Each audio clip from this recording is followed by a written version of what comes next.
People decide if they respect you, fear you, or want to sleep with you before you even manage to say the word hello. You walk into a room, a party, a networking event, a date, and you feel it immediately. The shift in energy. You watch as someone else walks in and commands the room effortlessly, while you feel like a ghost, fading into the background, clutching your drink like a life raft. You tell yourself it's because you're introverted, or maybe you just haven't had the chance to show them your personality yet. You think if they just listened to your ideas, they'd respect you. But deep down, you know the truth. They've already made up their minds, and you're fighting an uphill battle against a verdict that was delivered in milliseconds. Stop blaming your personality. It's your biology. By the end of this video, you will understand the exact neurological triggers that cause the human brain to judge you in 7 seconds. And I'm going to give you the cheat codes to hack those judgments so you never walk into a room unnoticed again.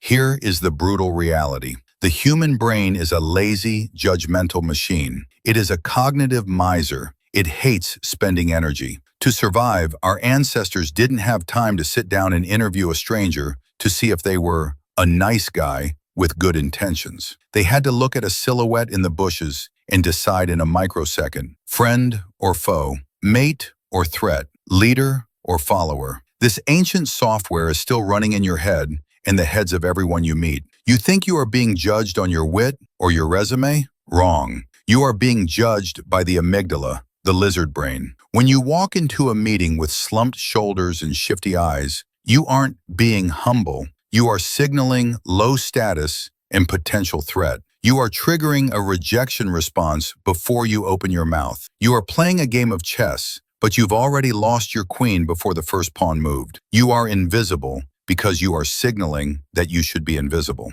But here's the good news. This isn't magic. It's a mechanism called thin slicing. In the late 90s, psychologists Embody and Rosenthal conducted a landmark study that shattered our understanding of social interaction. They showed participants silent, 10-second video clips of professors teaching. They asked the participants to rate the professors on traits like competence, confidence, and warmth. Then they compared those ratings to the actual end-of-semester evaluations from students who had spent months in those professors' classes. The result? The correlation was nearly perfect. The strangers who saw a silent, 10-second clip knew exactly who the effective teachers were. Then they cut the clips down to 5 seconds. Same result. 2 seconds. Same result.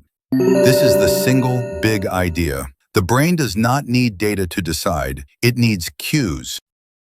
We do not analyze people. We decode them. We look for micro signals that indicate survival value. This is the halo effect in overdrive. If you provide the right visual cues, the brain automatically fills in the blanks with positive traits. If you look competent, the brain assumes you are also smart, kind, and trustworthy. If you look sloppy, the brain assumes you are lazy, disorganized, and untalented. It is scientifically unfair, but it is biologically undeniable. You don't need to change who you are. You need to change the cues you are broadcasting.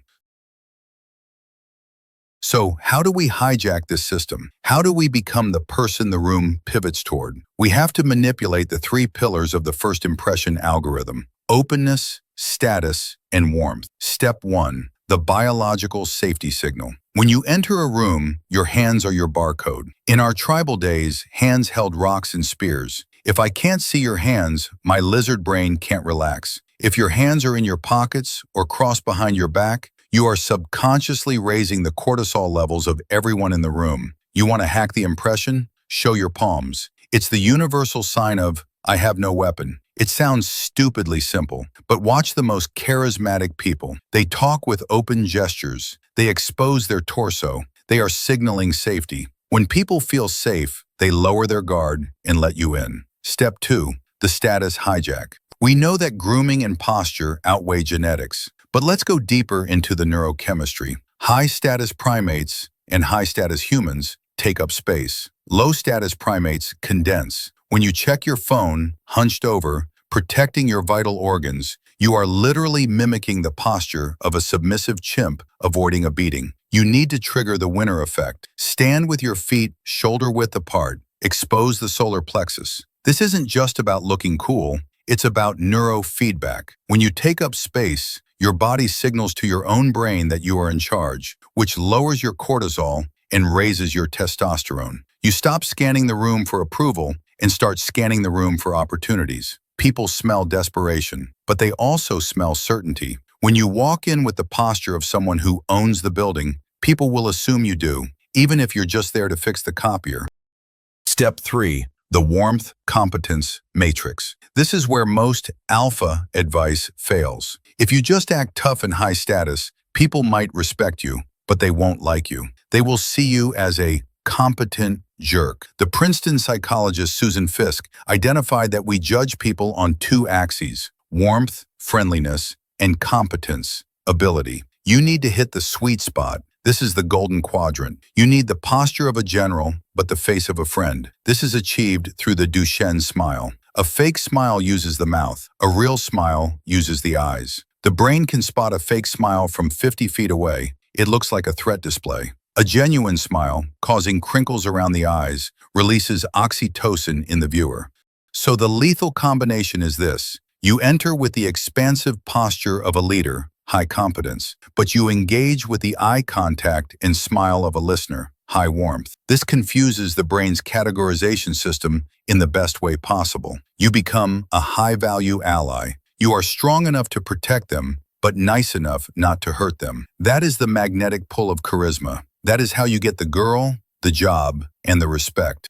Understanding the science is useless if you don't execute it. You can't just try harder next time. You need a trigger. I want you to use the doorway drill. From this moment on, every single doorway you walk through is a reset button. A doorway is a physical transition, and we are going to make it a psychological one. Before you turn the handle or cross the threshold of any room, whether it's your office, a bar, or your own living room, do this 3-step check. 1. Chin level. Not up, arrogant, not down, submissive. Level with the horizon. 2. Palms open. Unclench your fists. Take your hands out of your pockets. 3. Eyes engaged. Look for the color of the first person's eyes you see. Do not walk through the door until you have reset. It takes less than 1 second. You have 7 seconds to make your mark, but the decision is made in the first one. The world judges fast. Be faster. Don't just watch this video and scroll to the next dopamine hit. Stand up, go to a door, and walk through it like you own the place. Because now,